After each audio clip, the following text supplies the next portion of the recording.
बोले थे हिंदू शब्द गंदा है। खड़गे जी के बेटे हिंदू धर्म के बारे में क्या क्या बोल चुके हैं। स्वतंत्र वीर सावरकर भारत के इतिहास के इकलौते स्वतंत्रता संग्राम सेनानी थे जिन्हें 2 जन्मों का कारावास हुआ था। सावरकर जी को सजा 1910 में हुई। आप सब जाइए और चेक करिए 1910 में कांग्रेस का अध्यक्ष कौन था। William Wedderburn, secretary of the British government, जो न लाठी खाए, न गोली खाए, न फांसी पे गए, न काला पानी में गए। आजादी उन्होंने दिलाई। नौरंगिए सियासते दौरा तो देखिए कि मंजिल मिली उन्हीं को जो शरीके सफर न थे। इनके पीडब्ल्यूडी मिनिस्टर हैं सतीश जारकीहोली।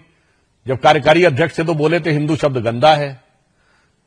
खड़गे जी के बेटे हिंदू धर्म के बारे में क्या क्या बोल चुके हैं।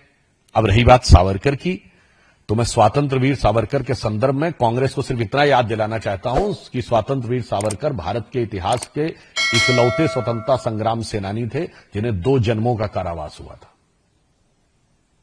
मैं चुनौती से कहता हूं कांग्रेस का कोई एक नेता बताए जिसको 2 जन्मों का कारावास हुआ और उन्हें काला पानी हुआ था। मैं चुनौती से कहता हूं कांग्रेस का राष्ट्रीय अध्यक्ष स्तर का एक व्यक्ति बताए स्वतंत्रता आंदोलन में जिसे काला पानी हुआ हो।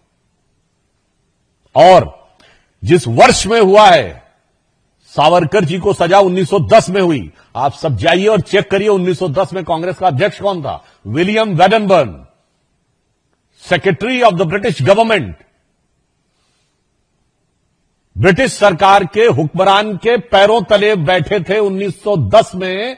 जिस वर्ष ब्रिटिश सरकार वीर सावरकर को अपना सबसे बड़ा दुश्मन मानकर काला पानी की सजा दे रही थी। मुझे लगता है बस ये तथ्य काफी है ये बताने को कि जिन लोगों ने, जिनके कभी राष्ट्रीय स्तर के किसी नेता ने, आप बताइए, जो अंग्रेजों की गोली से मारा गया हो। नंबर 2, कांग्रेस का कोई राष्ट्रीय स्तर का नेता बताइए जिसको फांसी हुई हो। नंबर 3, कांग्रेस का कोई राष्ट्रीय स्तर का नेता बताइए जो काला पानी हुआ हो। नंबर 4, लाला लाजपत राय जी जो 1920 में कांग्रेस के अध्यक्ष थे, उनके अलावा राष्ट्रीय स्तर का एक नेता बताइए जिसको लाठियां पड़ी हो और लाठियों की वजह से वो गंभीर चोट की वजह से मारे गए हों। मगर उसके बावजूद जो न लाठी खाए, न गोली खाए, न फांसी पे गए, न काला पानी में गए, आजादी उन्होंने दिलाई। जिनके लिए मुझे वो पंक्ति याद आती है कि नौरंगिए सियासते दौरा तो देखिए कि मंजिल मिली उन्हीं को जो शरीके सफर न थे। और वही आज हमसे सवाल पूछ रहे हैं।